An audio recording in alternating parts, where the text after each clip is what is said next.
जी को आमंत्रित करता हूं कि मंच से संबोधित करें। एक बार आप सब लोग खड़े हो जाइए प्लीज उनके सम्मान में।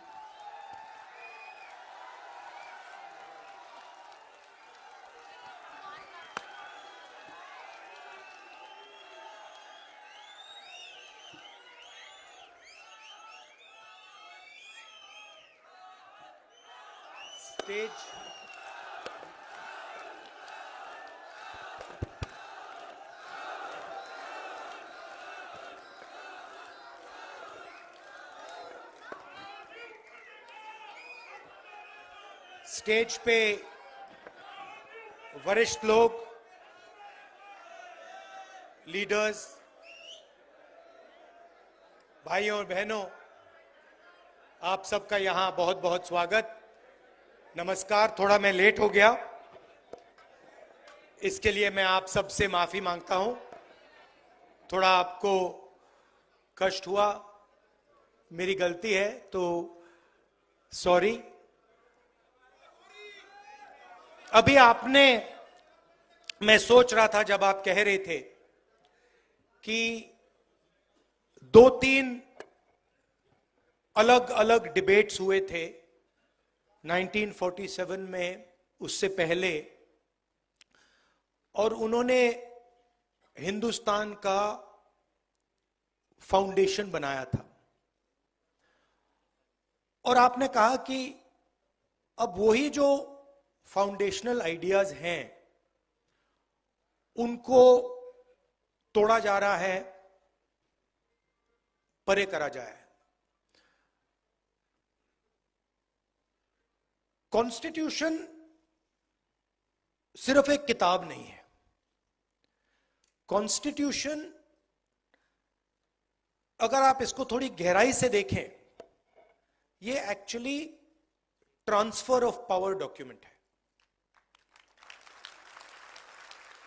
और ये सिर्फ एक किताब नहीं है, ये एक ट्रांसफर ऑफ पावर की प्रोसेस है जो 1947 में शुरू हुई है। अब एक बात क्लियर है, वो 1947 में भी थी, आज भी है, शायद कल भी होगी, कि अगर आप हिंदुस्तान के पॉपुलेशन को देखें, सर्वे करें, तो आपको पता लगेगा कि तकरीबन 90% पॉपुलेशन दलित, आदिवासी, ओबीसी, माइनॉरिटी। ये फैक्ट है, इसको कॉन्टेस्ट नहीं किया जा सकता। और मेरे लिए एक ही इंटरेस्टिंग सवाल है कि अगर हम कॉन्स्टिट्यूशन को पढ़ें और उसमें साफ लिखा है कि हिंदुस्तान के हर व्यक्ति को के साथ एक जैसा बर्ताव होना चाहिए, it is also a document of equality. So it is a document of transfer of power, it is a document of equality. तो मेरे लिए सवाल इंटरेस्टिंग यही है कि भैया 90% के पास कितनी भागीदारी है, यही सवाल है, और कोई सवाल ही नहीं है। क्योंकि अगर 90% का पार्टिसिपेशन है ही नहीं, तो फिर डिबेट का क्या मतलब? डिबेट चलती जाए, वो 5% 10% डिबेट कर रहे हैं, 90% डिबेट में तो है ही नहीं। क्यों? अगर आप हिंदुस्तान के नैरेटिव को देखें और पावर स्ट्रक्चर को देखें, चाहे वो कॉर्पोरेट स्ट्रक्चर हो, चाहे हमारे मीडिया में जो हमारे दोस्त हैं वो हो, चाहे ब्यूरोक्रेटिक स्ट्रक्चर हो, उसमें 90% की आवाज ही नहीं है। और मैं ये लाइटली नहीं कह रहा हूं, मैंने इसको स्टडी किया है, तो 90% लोग नैरेटिव में है ही नहीं। आप मीडिया को देखिए,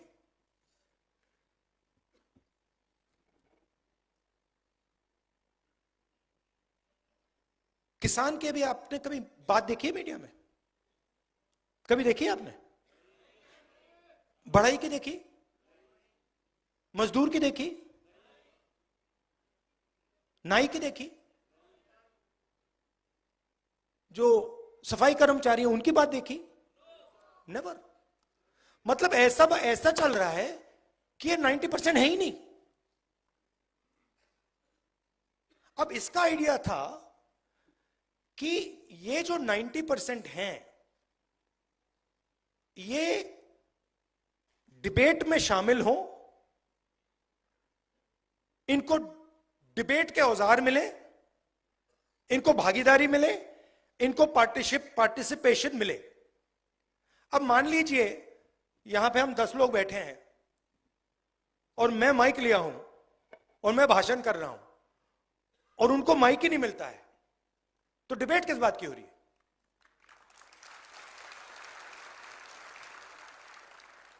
तो मेरा कहना है डिबेट के लिए भागीदारी चाहिए, पॉलिटिकल पार्टिसिपेशन चाहिए। अब आप इंटरेस्टिंग चीज नोट कीजिए, 2 चीफ मिनिस्टर अरेस्ट हुए, 2 हुए। आदिवासी चीफ मिनिस्टर अभी भी अंदर है। अजीब सी बात है, इंटरेस्टिंग बात है। 2 चीफ मिनिस्टर है, मतलब 2 स्टेट्स ने लोगों को इलेक्ट किया है, और आदिवासी चीफ मिनिस्टर पहले जेल गया और आज तक नहीं निकला। और नेशनल मीडिया उसको भूल गए। नेशनल मीडिया सोरेन जी के बारे में बात ही नहीं करती, जैसे वो थे ही नहीं, है ही नहीं।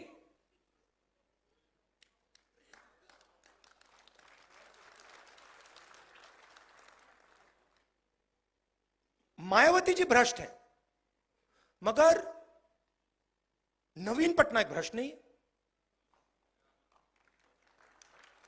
लालू जी भ्रष्ट हैं। बड़ी इंटरेस्टिंग बात है, मतलब ऑटोमेटिकली फ्रेमिंग हो जाती है। कोई ट्राइबल, आदिवासी हो, दलित हो, पिछड़ा हो, उसकी फ्रेमिंग हो जाती है कि ये भैया ये है, और 2 अलग अलग कानून चलते हैं, रूल्स चलते हैं। मैंने कल कहा Uber driver, truck driver, bus driver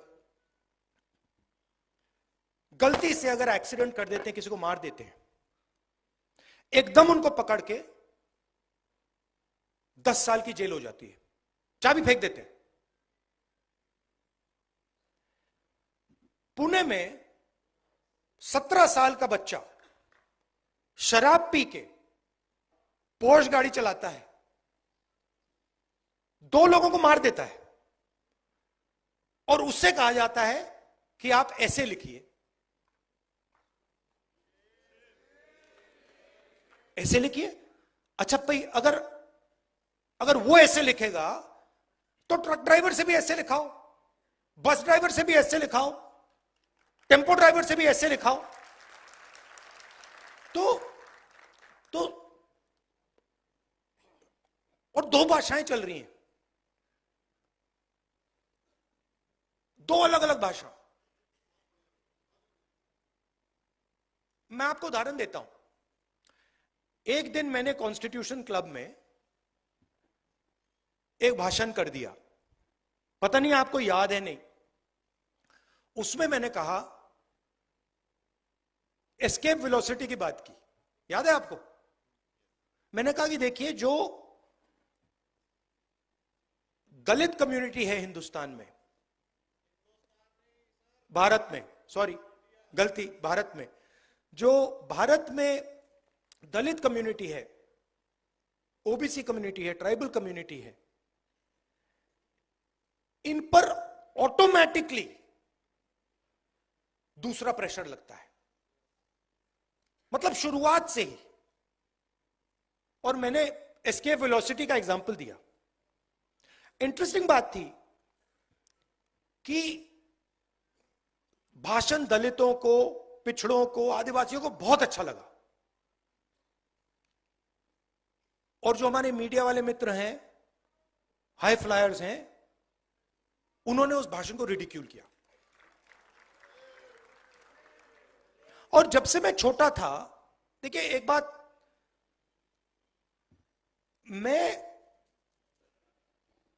जब से मैं पैदा हुआ हूं,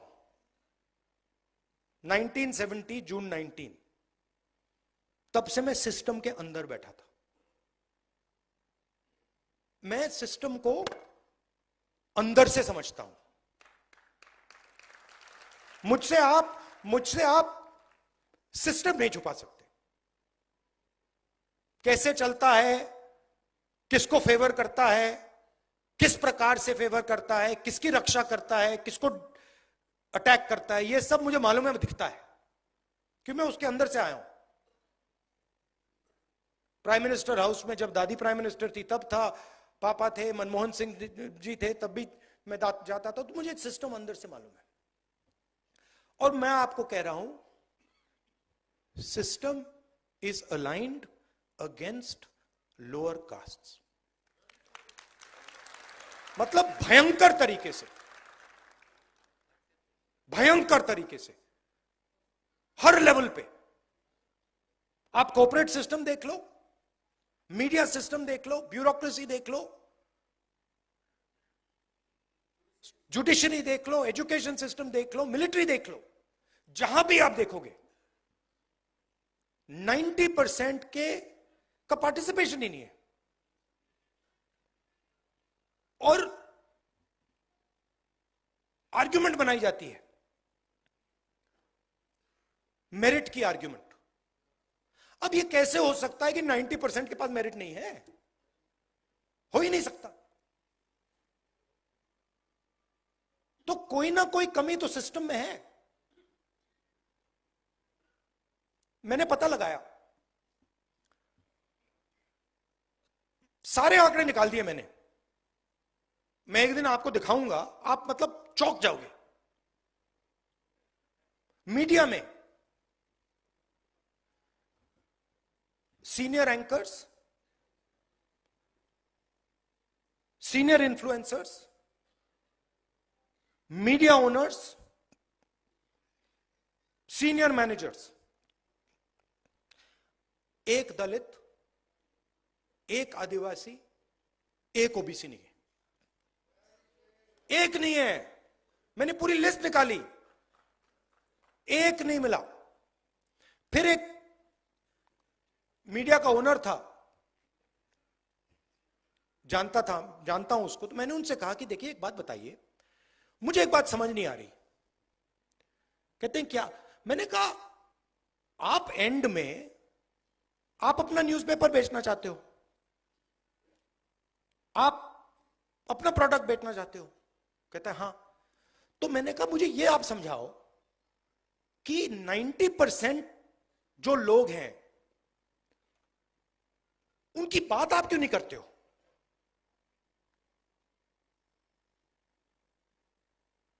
तो चुप हो गया। फिर मैंने कहा आप मेरे लिए एक काम कीजिए, आप जाके पता लगाइए कि आपके न्यूज़पेपर में जर्नलिस्ट्स, ये बाकी लोग, ओबीसी कम्युनिटी, दलित कम्युनिटी के कितने हैं? जवाब नहीं दिया मुझे, चुप, वापस नहीं आया। और ये हर लेवल पे हो रहा है। आपने अदानी जी की बात की। फाइनेंशियल टाइम्स में एक आर्टिकल आता है, अदानी जी इंडोनेशिया से कोल खरीदते हैं, उसके प्राइस को इन्फ्लेट करते हैं, और हिंदुस्तान के जो पावर कंपनीज हैं उनको वो कोयला इन्फ्लेट करके बेचते हैं। हजारों करोड़ रुपए उन्होंने ऐसे ले लिए। बिजली बिल कौन देता है? 90% देता है ना। तो पूरे का पूरे सिस्टम का यही काम है। जो 90% है उनके लिए 2-3 एवेन्यूज हैं। पहले पब्लिक सेक्टर हुआ करता था, उसको खत्म कर दिया। रेलवेज है, उसको खत्म कर रहे हैं। आर्मी में आप रिस्पेक्टेबल जॉब पा सकते थे, उसको खत्म कर दिया, उसको मजदूर बना दिया, अग्निवीर बना दिया। और फिर आप मनरेगा देखिए, 90% की वहां पे आपको लिस्ट मिल जाएगी। मजदूरों को देखिए, वहां 90% मिल जाएंगे। और मेरे लिए फ्रैंकली अब यह पॉलिटिकल बात नहीं रही है। इसमें मुझे मतलब यह अब पॉलिटिकल, मेरे लिए पॉलिटिकल बात नहीं। मेरे लिए अब ये मिशन है, इसको मैं छोड़ूंगा नहीं।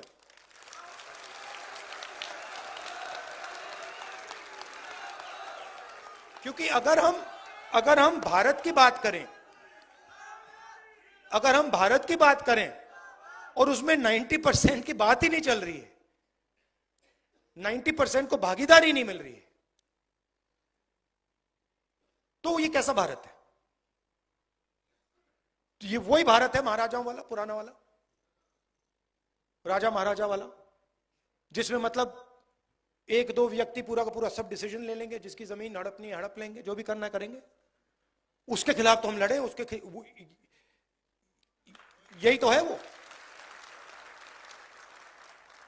अब इंटरेस्टिंग बात है कि बीजेपी और आरएसएस सोच रहे हैं, उनकी कॉन्फिडेंस लेवल देखकर, कि वो ये लड़ाई जीत गए। मगर उनको ये बात समझ नहीं आ रही है कि एक्चुअली वो लड़ाई अभी हारने वाले हैं। और जितना ये इसको पीछे ले गए हैं, उससे 10 गुना ये आगे जाने वाला है, और इसको कोई रोक नहीं सकता है। कोई भी नहीं रोक सकता इसको, क्योंकि ये 90% की फीलिंग है। और 90% कह रहा है कि भैया यहां पे हमारे सारे रास्ते बंद हो गए। अब मैंने एक सिंपल सी चीज कही है, कोई डिसीजन लेने की जरूरत नहीं है, सब डिसीजन छोड़ दीजिए। सबसे पहले डायग्नोसिस करते हैं। कॉन्स्टिट्यूशन में लिखा है कि हिंदुस्तान सबका होना चाहिए, इसमें सबकी भागीदारी होनी चाहिए, सबका रोल होना चाहिए।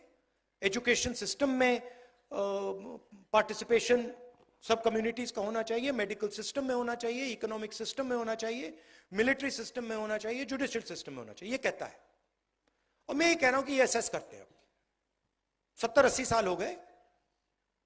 सिंपल है, 3 चीजें करनी है।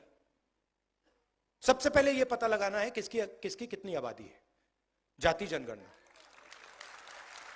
कि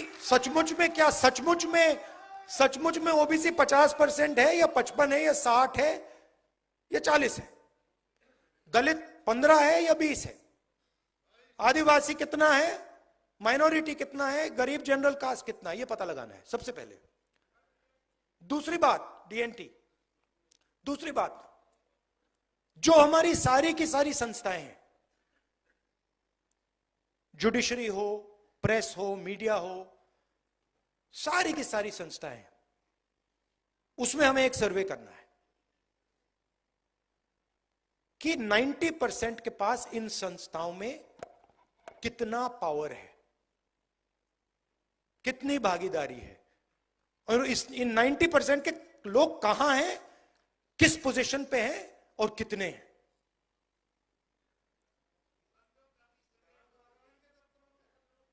हाँ, यह दूसरी बात है।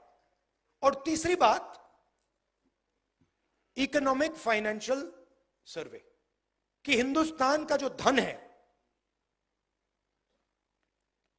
वो कितना किसके हाथ में है, उसका कितना भाग दलितों के पास है, कितना भाग आदिवासियों के पास है, कितना भाग ओबीसी के पास है, कितना माइनॉरिटी के पास है, कितना गरीब जनरल कास्ट के पास है। और हमारी सरकार आएगी तो मेरी पहली प्रायोरिटी ये 3 काम होंगे। और डायग्नोस्टिक के बाद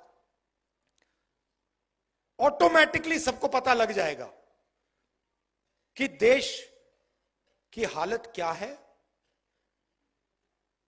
प्रगति, सच्ची प्रगति कितनी हुई है।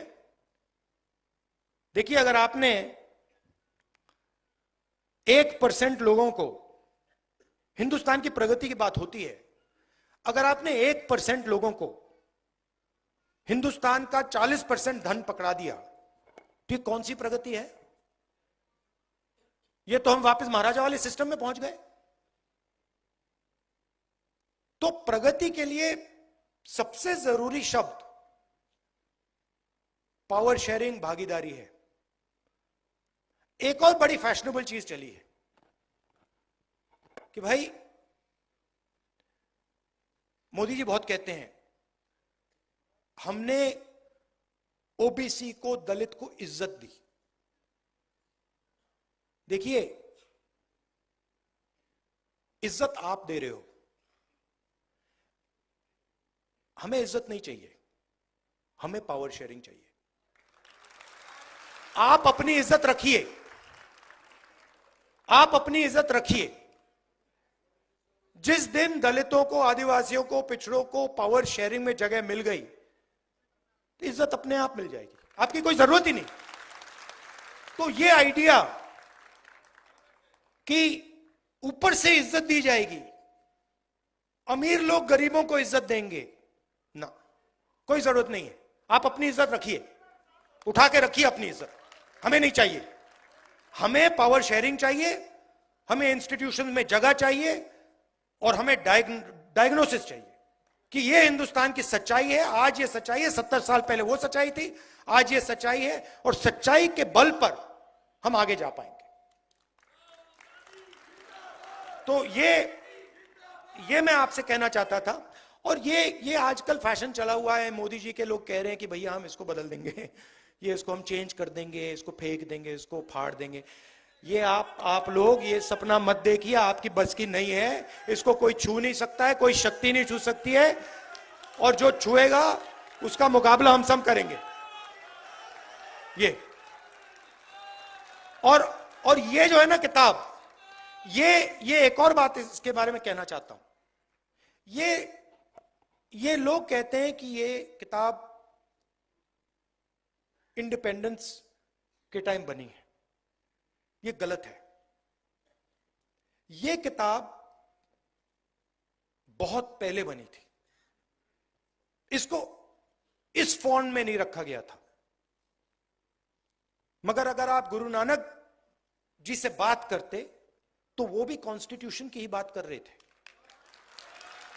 अगर आप बुद्धा से बात करते तो वो भी कॉन्स्टिट्यूशन की बात कर रहे थे। नारायण गुरु जी की बात कीजिए, बसवना से बात कीजिए, अंबेडकर जी से बात कीजिए, फूले जी से बात कीजिए, सब के सब बेसिक प्रिंसिपल्स इसी किताब के थे। तो हम 50 साल पुरानी लड़ाई नहीं लड़ रहे हैं, हम हजारों साल पुरानी लड़ाई लड़ रहे हैं। और अगर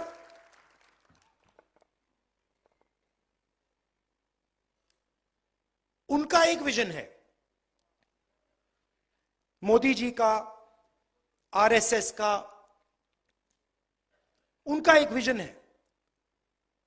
वो कहते हैं कि उनका हजारों साल पुराना विजन है, हमारा भी विजन है, और हमारा भी विजन हजारों साल पुराना है, और ये लड़ाई हजारों साल से चल रही है।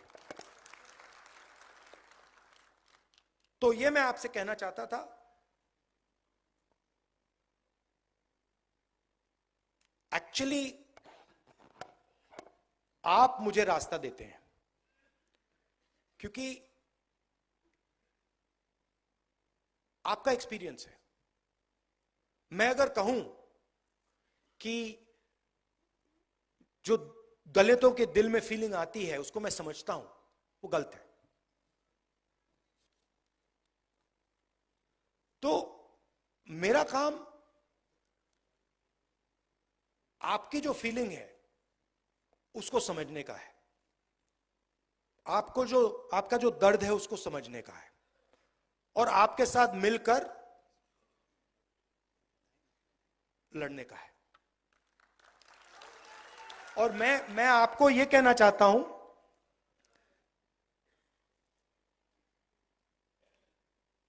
कि अभी इंटरेस्टिंग टाइम शुरू हो रहा है। मैं बता रहा हूं, ये इनको बात समझ नहीं आ रही है, बट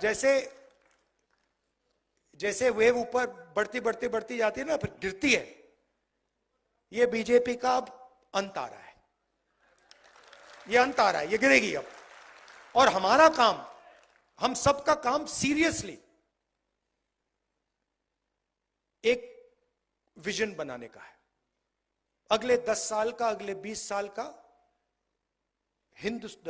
भारत के लिए 90% का भागीदारी का विजन बनाने का है। शांति से, प्यार से, बिना नफरत, बिना गुस्सा, कि भैया ये हमारा प्लान है, इससे हम हिंदुस्तान के ज्यादा से ज्यादा लोगों को इस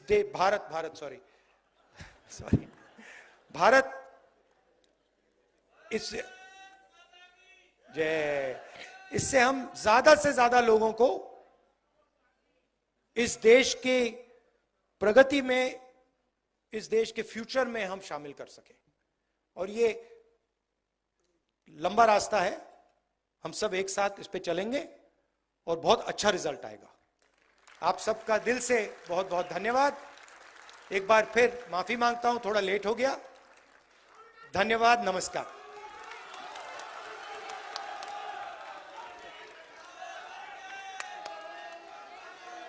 राहुल जी का जोरदार तालियों के साथ अभिनंदन। मैं गुरदीप जी को आमंत्रित करता हूं कि वो वोट ऑफ थैंक्स दे।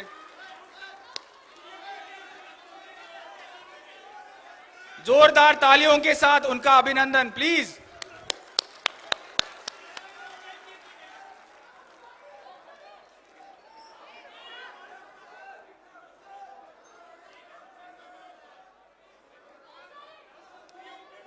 संविधान